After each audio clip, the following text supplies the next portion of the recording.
Hi, what's going on guys? It's Almond. Welcome back to another Wizard101 video. In today's video, we're going to be talking about all the changes coming to the Myth School.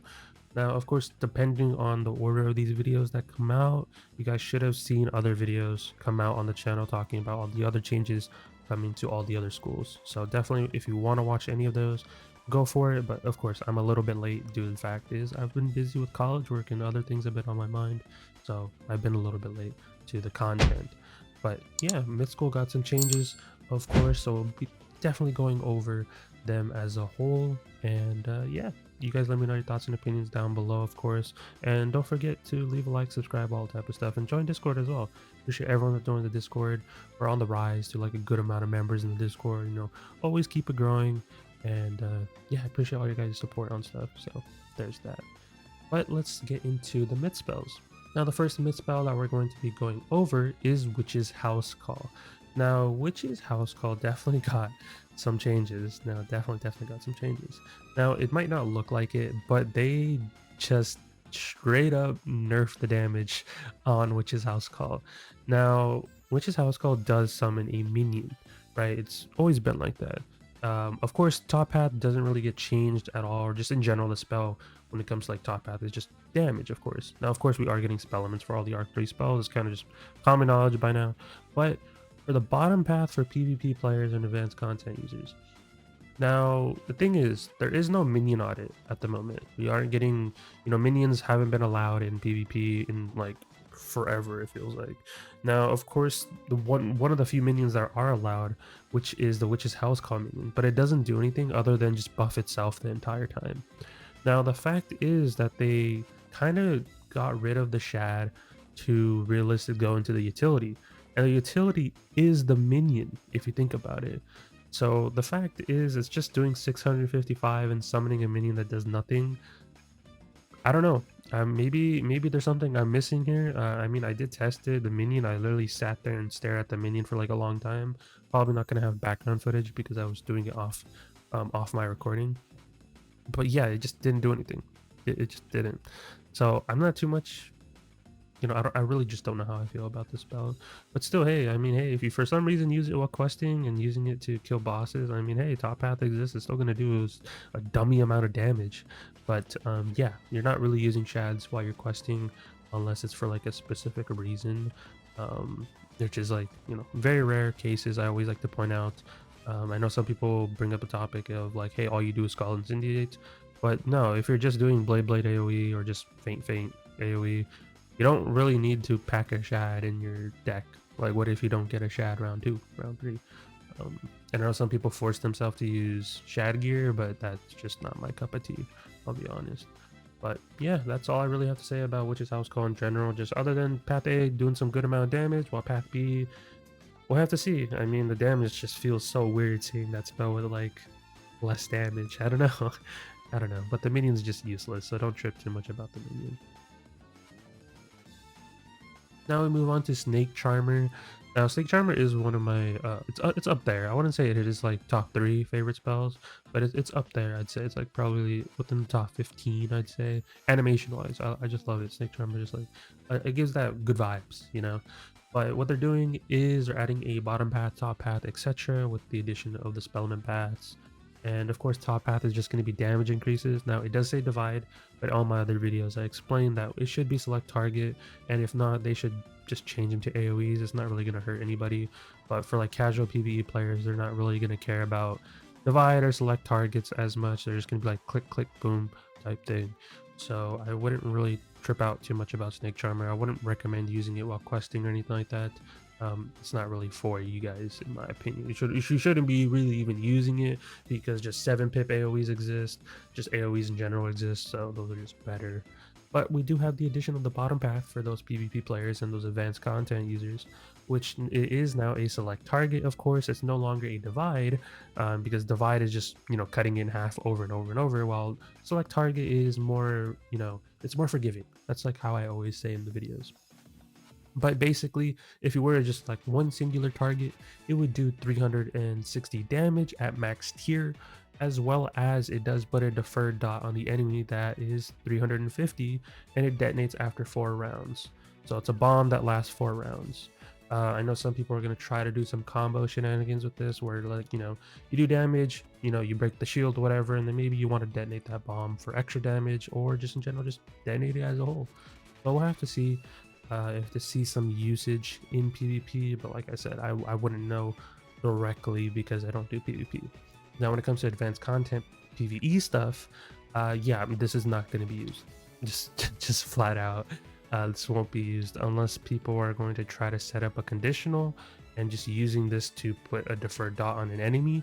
Maybe, but that's very pushing it. People just use like salamander or like other spells that exist in the game. So there's that. But let's move on to the next spell. Now, of course, we do have the addition of the Scions. All the Scions are just in general changed due to the fact of it just getting extra tiers, because now we have the tiers and they've combined the PvP spells and the PvE spells together. So that is a thing. Now, when it comes to Scion of Myth, of course, we have the addition of the tiers, whatever. There's not much change other than the gambits are now doing additional damage. So you're not, instead, if you're trying to use the base spell by itself without getting the conditional off, it's not going to do as much damage. But if you are going to be setting up the gambit or the conditional, it's going to do more damage than usual, which currently exists in Live Realm. So there's that. That's all there really is to say about Scion. I really don't like the conditional for the PvE variation of this, but I mean, hey, it does damage. But I feel like the PvE, like the advanced combat one, I mean to say, is just flat out good. I mean, Scion is always good. Scion of Myth is actually used quite often. I can see it being used way more, but yeah, this will just make rage strats a little bit better, just because, hey, damage increases. Also have to do some math on certain strats in general, so it's nice to see the Scions do more damage. I'll always take it. But yeah, there's not much else to say about the Scions other than you should probably tear them up. That's just really it. So there's that. We move on to Tatelworm Terror. Now, I haven't used this spell in so long. It's been very long, but with the addition of tiers and everything like that, we do have the top path, which does confuse the target, which, confuse, same thing as like I talked about in the live video, which, armor, like an absorb to a blade, kind of a weird mechanic. Confuse is just one of those mechanics as well, which is just odds. It's a 50% chance to confuse the target. And this is an AoE as well, of course, Tatelworm being an AoE. Now, I'll be honest, as I stated in all my other videos, don't be packing this. Just don't.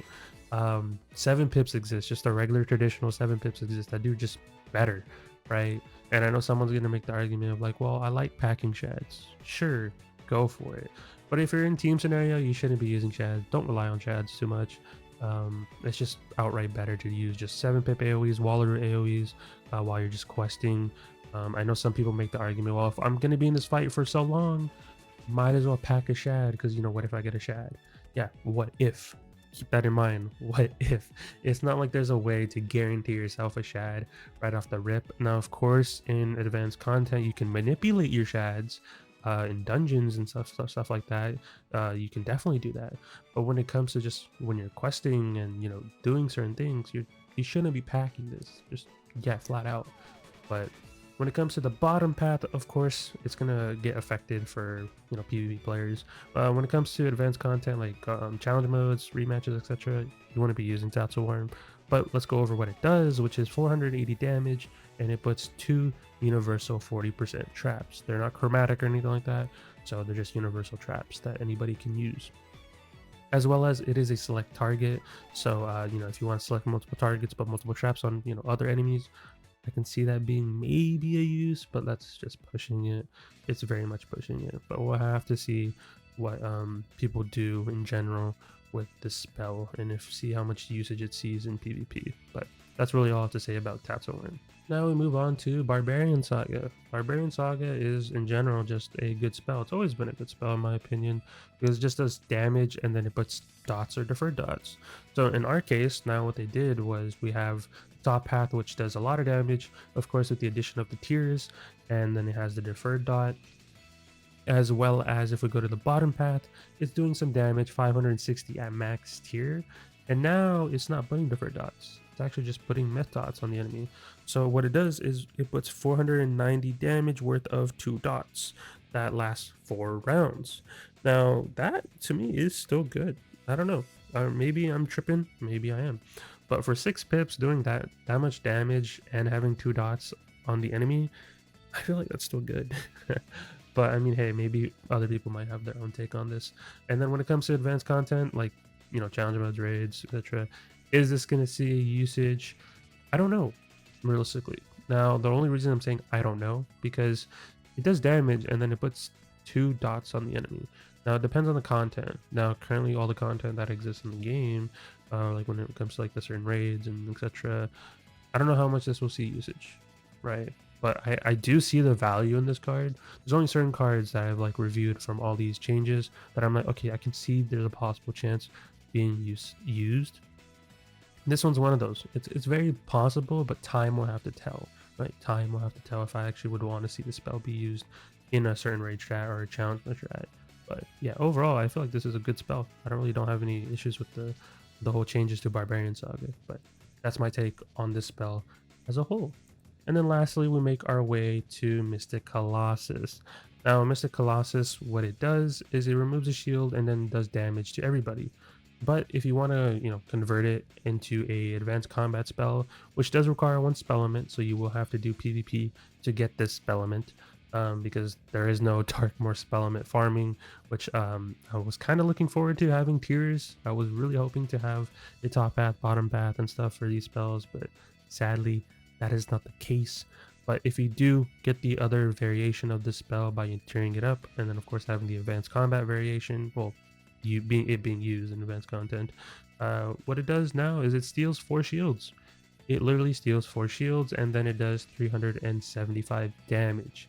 Stealing 4 shields is no joke because you can do some absurd stuff with that.